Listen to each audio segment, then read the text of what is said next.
Hi friends, welcome to my channel. ఇక KP అయితే చాలా ఫాస్ట్గా నైట్ భూమి వాళ్ళ ఇంటికైతే వస్తాడు. ఏంటి మావయ్య మీరు ఈ టైంలో ఇలా వచ్చారు అని అయితే భూమి అడుగుతుంది. అక్కడ మీ నాన్న మీద కుట్ర జరుగుతుందమ్మా, నువ్వు మీ నాన్నని కాపాడుకోవాలి, లేకపోతే ఆయన ప్రాణానికే ప్రమాదం అని అసలు జరిగింది అంతా మనకి భూమికి చెప్తూ ఉంటాడు. ఇక ఇంట్లో గొడవ జరుగుతూ ఉంటుంది. ఇక అప్పుడు కేపీ ఇలా అంటూ ఉంటాడు, మీకు నిజంగా అంత ధైర్యమే ఉంటే ఇప్పుడే ఈ ఆస్తి మొత్తాన్ని భూమి పేరు మీద రాసేయండి చూద్దాం అని కేపీ అంటూ ఉంటే, రేపు మార్నింగే లాయర్ గారిని పిలిపించి ఆస్తి మొత్తం భూమి పేరు మీద చేస్తాను అని శరశ్చంద్ర అంటూ ఉంటాడు.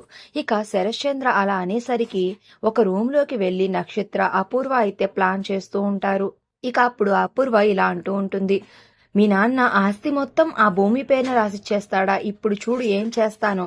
ఈ టాబ్లెట్స్ మీ నాన్న తాగే డ్రింక్ లో కలిపిచ్చాననుకో, ఇక శాశ్వతంగా మీ నాన్న మంచానికే పరిమితమైపోయి ఇక మంచం పట్టుకుని లేవరు అని ఒక డ్రింక్ గ్లాస్ లో అయితే ఆ పిల్స్ ని కలిపి ఇక ఆ గ్లాస్ ని తదేకంగా సంతోషంగా అయితే అపూర్వ చూస్తూ ఉంటుంది.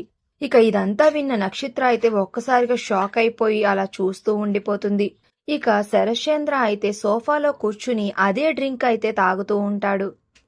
ఇదమ్మా జరిగిన విషయం, ఇప్పుడు మీ నాన్ని కాపాడుకోవాల్సిన బాధ్యత నీదే అని కృష్ణప్రసాద్ అయితే వాళ్ళ ఇంట్లో జరిగింది మొత్తం భూమికి అయితే చెప్తాడు. ఇక భూమి విని ఒక్కసారిగా షాక్ అయిపోతుంది. ఇప్పుడు భూమి వాళ్ళ నాన్నని ఇంకా ఆస్తిని ఎలా కాపాడుకుంటుంది, శరశ్చంద్రకు జరిగే పెను ప్రమాదాన్ని భూమి ఎలా అడ్డుకుంటుంది అనేది నెక్స్ట్ రివ్యూలో తెలుసుకుందాం. వీడియో నచ్చితే ప్లీజ్ సబ్స్క్రైబ్.